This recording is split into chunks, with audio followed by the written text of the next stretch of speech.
എല്ലാവർക്കും ഫുട്ബോൾ ടോക്കിന് പുതിയൊരു എപ്പിസോഡിലേക്ക് സ്വാഗതം. ഈ മാസം 26-ന് നടക്കുന്ന ഒരു ബിഗ് മാച്ച് ഉണ്ട്.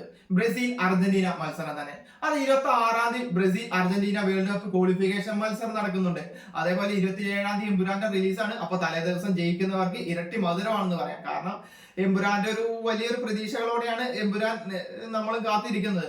അതവിടെ നിൽക്കട്ടെ. പക്ഷെ ലോക ഫുട്ബോൾ ആരാധകർക്ക് ചെറിയൊരു വിഷമം, അല്ലെങ്കിൽ ഫുട്ബോൾ ആരാധകർക്ക് ചെറിയൊരു വിഷമം ഉണ്ടാവുന്നത് നെയ്മർ മെസ്സി പോരാട്ടം കാണാൻ കാത്തിരുന്നവർക്ക് അത് സാധിക്കില്ല എന്നതാണ്. കാരണം നെയ്മർ ബ്രസീൽ സ്ക്വാഡിലും ഇല്ല, അതേപോലെ മെസ്സി അർജന്റീനയുടെ സ്ക്വാഡിലും ഇല്ല എന്ന് ഉറപ്പായി. രണ്ടുപേരും ഇല്ലാത്തതിന്റെ പ്രധാന കാരണം പരിക്ക് തന്നെയാണ്. ശരിക്കും പറഞ്ഞാൽ മെസ്സി ഇന്നലെ അർജന്റീന ടീമിനൊപ്പം ചേരേണ്ടതായിരുന്നു, പക്ഷേ സാധിക്കത്തില്ല എന്ന് മെസ്സി തന്നെ പറഞ്ഞായിരുന്നു. അതുപോലെ തന്നെ നെയ്മർ ഏറെ കാലത്തിന് ശേഷം നെയ്മർ ബ്രസീലിന്റെ സ്ക്വാഡിലേക്ക് ഒന്ന് തിരിച്ചെത്തിയതാണ്. പക്ഷെ പരിക്ക് പിന്നെയും വില്ലനായി.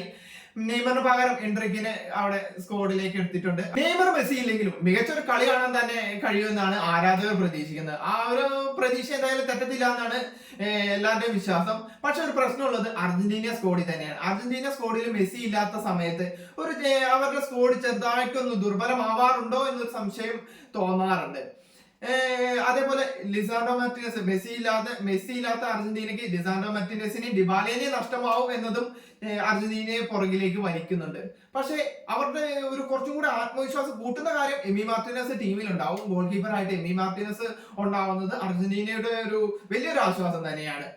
ബ്രസീലിലാണെങ്കിൽ നെയ്മർ ഇല്ല എന്നത് ഒഴിച്ച് നിർത്തിയ ബാക്കി കാര്യങ്ങളെല്ലാം ഏകദേശം ഓക്കെയാണെന്ന് തന്നെ പറയാം. കാരണം സൂപ്പർ ഫോമിലുള്ള വിനീഷ്യസ് ഉണ്ട്, റഫീനി ഉണ്ട്, എൻട്രിക്കിനെ വരുന്നു, അതേപോലെ റോഡ്രിഗോ, മികച്ച അലിസൺ ബെക്കർ, അങ്ങനെ മികച്ച ഒരു സ്ക്വാഡ് തന്നെ ബ്രസീലിനുണ്ട്. എന്തായാലും ഈ ഒരു മത്സരം ആര് ജയിക്കുക എന്നത് തന്നെ അത് കാത്തിരുന്ന് കാണേണ്ട ഒരു മത്സരം തന്നെയാണ്. അല്ലാതെ നമുക്ക് നേരത്തെ പ്രെഡിക്റ്റ് ചെയ്യാൻ പറ്റുമോ എന്ന് ചോദിച്ചു കഴിഞ്ഞാൽ എനിക്ക് എന്തായാലും കഴിയില്ല. നമുക്ക് എന്തായാലും 26-ാം തീയതി വരെ കാത്തിരിക്കാം.